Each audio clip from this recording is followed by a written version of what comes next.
Welcome to the Tunnel Walk Talk. I am your host, Emmett. Today we will be going over the preseason previews and the week one preview in Arrowhead at Cincinnati. We'll start off with the preseason predictions and projections. Nebraska versus Cincy. We are the away team in Arrowhead.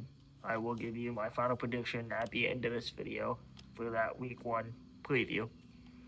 Akron at Nebraska. I have that as a win, 56-3. Akron is not eligible for any bowl games, playoffs, any sort of postseason action. Something with academic ineligible was too low, something like that. I don't fully remember. I read it, forgot what it was about. I just know they're ineligible, so they won't be motivated to play and come in and potentially upset us. Houston Christian, I have that as a win, 63 to nothing. I don't think they're gonna come in and even put up a fight. They were one of the worst teams, if not the worst team in FCS football last year. Number 14 at Nebraska. Number 14 Michigan at Nebraska. I have that as a win, 14-17. I think if Nebraska comes in, sets the tone early, we get up big in that game. Going into halftime, it could potentially be like Colorado where we're up 14 to nothing. But I think Michigan's offense is going to be stronger than what they had last year. Playing Bryce Underwood performs like the 5-star he is supposed to be, and it'll be his first true away Big Ten game. With that being said, they do play Oklahoma earlier in the season. I think week two they play them. I think Oklahoma's got too much strength, and I do not think Michigan will beat them. So I think they'll be 2-1 coming into that game. I think they will still be ranked. It should be a top 25 matchup. I think Matt Rhule and the Huskers will get it done for his first top 25 win at Nebraska.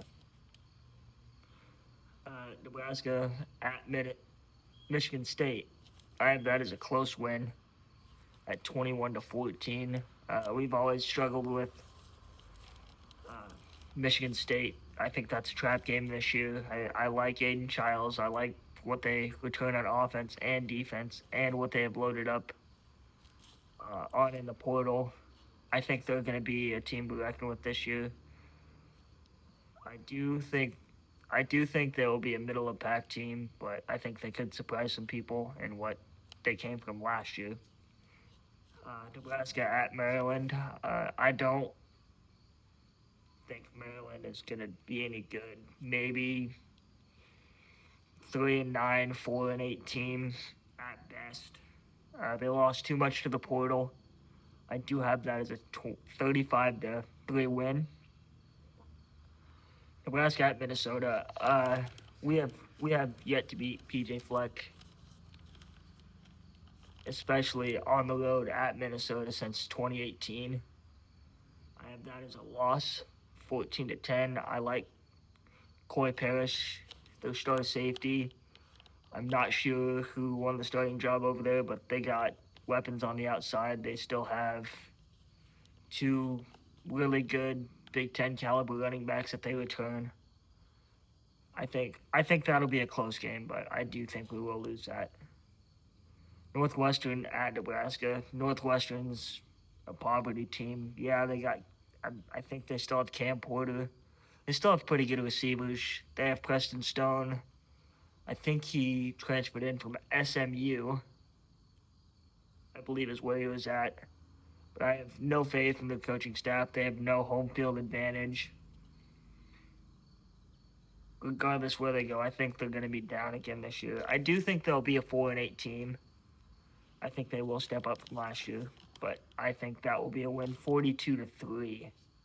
USC at Nebraska. That is going to be the blackout game at Memorial Stadium. I think that will be a night game, and they return a bunch of guys. Uh, Lemon, receiver, at receiver, and then they got two other pretty big receivers. They lost one of the running backs to the draft. Woody Marks. No, that was Woody Marks. I think was at USC last year. I do have us winning that 21-17. Nebraska at UCLA. Now we've never been good when we've traveled two time zones. That being said, Nico Amalieva, however you say his name,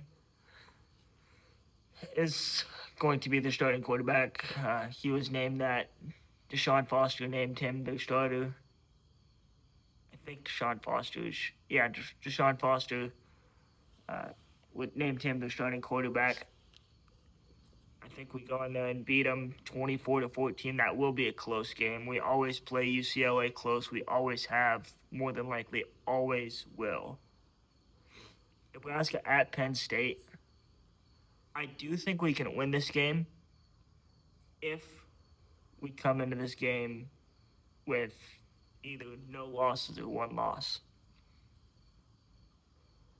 Uh, they have too much returning production. This year it's a national championship or bust for James Franklin and the Nittany Lions. I do have us losing that game 28-17. Iowa at Nebraska. I think we finally get the monkey off our back. That'll be a dogfight. I think it'll be a higher scoring game this year. I like Mark Gronowski, transferred from South Dakota State. I like what they have at running back and what they have at receiver. Their defense is still going to be good, like they always have been. I do have us winning that 28-24. We will finish 10-2. With that being said, our ceiling is 11-1 with a loss to Penn State, or I think 8-4 is our floor. I think there's a couple games in there that we're going to be favored in that we're going to end up being. We're going to end up choking it away in the fourth quarter like we always do. But with that being said, I do think we will go 10-2. Breakout players this year, Emmett Johnson has to break out at running back. There is no other bona fide guy behind him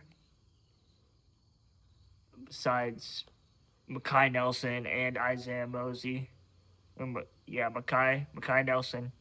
He is slated to be a second string running back, and Isaiah Mosey is our third string running back. I do have both of those as breakout players. I think they're going to get quite a bit of snaps, but they're not going to. They're not going to get more than, I'd say, 5-6 snaps a game. Andrew Marshall, he won the starting corner job a couple weeks ago. I think I liked Andrew Marshall coming in from Idaho. He's smaller guy, but he's quick. He's a ball hawk. And I've heard a lot of great things coming from press conferences I've listened to and all that. Williams and Worry, I think he is going to be. I think was listed the starter the other day when they released the depth chart. I think he's going to break out in a big way and make a big statement this year. Henry Lutovsky, he is slated to be the right tackle, I believe. I think he's coming off injury. He has a lot to prove. He's a 6th or 7th year senior, so he has to. It's a make or break year for him. Cortez Mills, I think he's going to get considerable amount of snaps just because of his athletic upside. Dane Key transferred from Kentucky. Even with absolutely terrible quarterback play at Kentucky the last 3 years, she has increasingly gotten better throughout the last 3 years at Kentucky. He is a route specialist, I'd call him. He runs really crisp routes. Archie Wilson, punter from Australia, uh, rugby style kicker. Even though he played footy, which is Australian football, I think he's gonna make a big impact on special teams, which is where we need. That's where we lost a lot of games last year. Is on special teams. Now on to Cincinnati Week 1. It's at Arrowhead. Last year Cincinnati was 5-7. They started 5-2, lost the last 5 games. Kind of fell apart. Had a lot of injuries, especially to the defense and defensive line. They missed a bowl game. Their key players are Brendan Sorsby, the quarterback. He is a true dual threat quarterback. He can throw the ball and he will run the ball. Dante Corleone, I think's his name. They call him the Godfather. He is returning off of an injury from last year. He had what Buddha Wright basically had, Javin Wright, whatever you want to call him. He had blood clots that he had to get taken care of. Wasn't able to play a lot. Um, but he is projected to be a first round pick this year. Evan Pryor, he's an Ohio State transfer. Um, I think he was with Cincinnati last year. Um, Tyree Walker, he is a Wisconsin transfer. Nebraska is very familiar with him.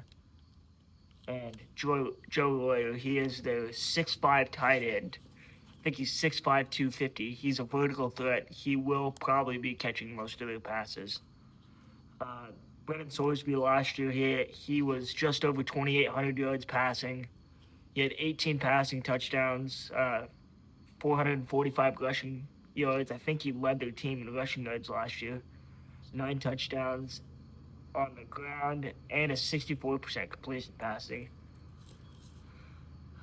He is very comparable passing stat and completion percentage wise to Dylan Raiola.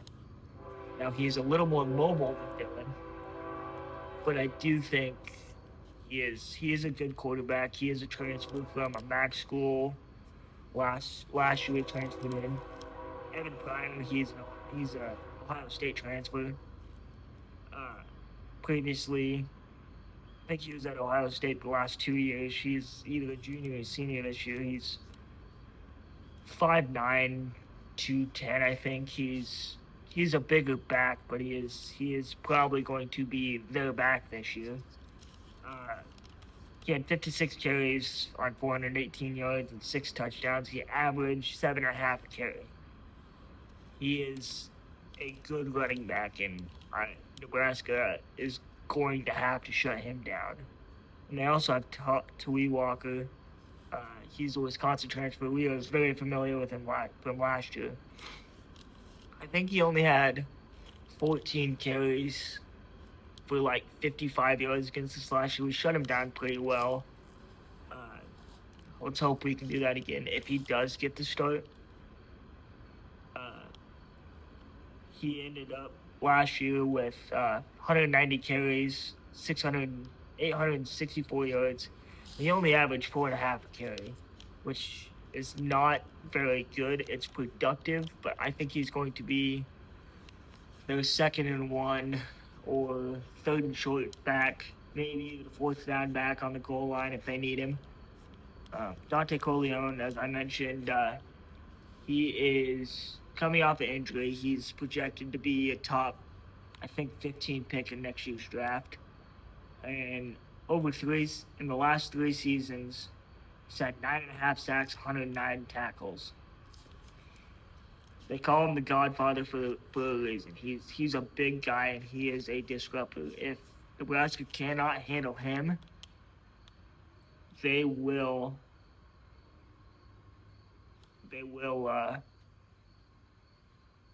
have problems. Joe Royer, he is the tight end. He is also a transfer from Ohio State. I think he transferred in last year.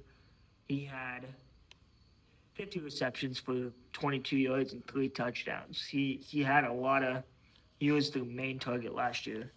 Now, some other players, Jeff Caldwell, he's a 6'5", 200-pound Lindenwood transfer at the FCS rank. I think he had 1,000 yards receiving last year at Lindenwood. It's kind of hard how he's going to transfer over to the FBS level of ball, especially playing your first game at a powerful school like Nebraska. And then Cyrus Allen, we've seen Cyrus Allen before. He is uh, he was previously with Louisiana Tech when we faced them in 2023. When they came in, it almost upset us. He transferred out, went to Texas Tech, had a pretty good year last year. He came off the bench quite a bit. I think he's going to be a pretty impactful player. Um, they do like to run the ball a lot. They like to run RPOs and um, read options, but they are not afraid to drop back and throw the ball 30+ times a game. They are a primary pass run first offense. That's what I think Scott Satterfield, no relation to Marcus Satterfield at all, their head coach. I think that's what he wants to do. Now they brought in Iowa State's uh, DC last year, and he runs the 3-3-5, runs a lot of zone, a lot of it, and they don't have. They lost all 4 guys in the backfield. They lost both corners and both safeties uh, to the portal or to the draft. I'm not sure where they all went, but they are replacing basically everybody on defense besides the 3 defensive linemen and 1 or 2 other linebackers. I do like Goody, I think's his name. He's one of the linebackers. I think he's going to give us problems running the ball up the middle a lot. But yeah, I think Cincinnati's going to be a good team this year. I don't think they're going to be a pushover by any means. By any means. I think this game will be close for a long time, and Nebraska will eventually find their stride and start to pull away from it a little bit. I can see this being a 14-7 game going into halftime. It's going to be a battle, at least for the first half. I can see him finding the stride in the second half and start to pull away a little bit. Now, Nebraska's key players: Emmett Johnson, Dylan Raiola, Dade Key, Isaiah Hunter, Jacory Barney,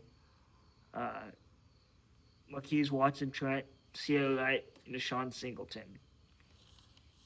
For them to come out and handle Cincinnati the way I think they should, they need to have a very balanced attack. They need to be able to control the clock, time of possession, big plays only when necessary. I think Emmett Johnson's, they're going to, I think he'll have probably 100 yards rushing. He'll probably have about 150 all-purpose yards. With Mekhi Nelson and Isaiah Mosey, I think he'll play quite a bit too. Dane Key, I don't think he's going to be a leading receiver by any means. I think he's going to be a good production receiver. He is a downfield threat though, which is nice, but he does not have blazing speed. And Isaiah Hunter, on the other hand, he's a quicker guy. He's 6'2", 190 pounds. Jacory Barney is about the same size. He's 6'1", I think 185, 190 pounds. I think those two will be, one of those two will be our leading receivers in this week. I think he'll spread the ball out Dylan Raiola will spread the ball out quite a bit. Now, Dylan Raiola, he needs to be able to pick apart his zone, which is where he did really, really well at last year. I don't think they're going to run a lot of man. He had a lot of problems with man last year. And then on defense, Marquise Watson transferred in from Georgia Southern. We played him in uh, the game right before Scott Frost got fired. He beat the absolute piss out of us. Uh, he had 120 tackles through the last 3 seasons with Georgia Southern. He is a force to be reckoned with. He is a smaller guy, uh, 5'9", 215, I think he is, for a middle linebacker. There's not many middle linebackers that are that small.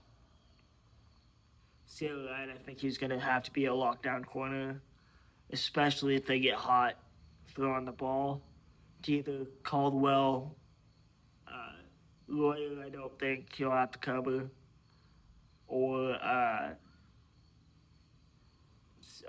Cyrus Allen. Uh, Nebraska needs to establish dominance early in this game. If they don't, this could be a potential upset waiting to happen. I don't think it will be an upset, but very well could happen. They need to contain Sorsby as best as possible. We have struggled with mobile quarterbacks in the past, especially when we played at USC with I can't even think of the quarterback's name. Took over for Melly Moss last year. Uh, he ran all over us. He ran quite a bit on us, and we had troubles containing him. Uh, they need to control the line of scrimmage. The line needs to be able to block the 3 defensive linemen and the 1 potentially All-American, possible first-team All-Big 12 guy. And the other note I have here is special teams. It needs to be better. We need to have better punts, better returns, better kick returns. Ja'Cory Barney's our punt returner. He said in the press conference the other day he wanted to lead the nation. He said he was going to lead the nation in punt return yards. I do believe he has a chance for that. He's a very, very dynamic guy, especially when you get him out into the open space. And then I think Kenneth Williams, he's a walk-on guy. Very, very quick. He is a running back. He's going to be returning a lot of the kickoffs for us. I think he can give us a pretty big spark on special teams as well. And then Kyle Kananen, he's going to be a field goal kicker. If we get into those fourth and 5 situations and we're inside the 40-yard line, was, I think, 84% last year from inside the 40. Out of that, I think he kicked a handful out there and only made a good 2 or 3 from beyond 40. With that being said, I do think Nebraska will win this game and find the stride and cover the 6.5-point spread, 35-14.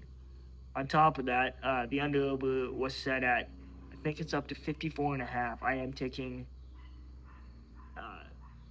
the under on that with the score prediction I have.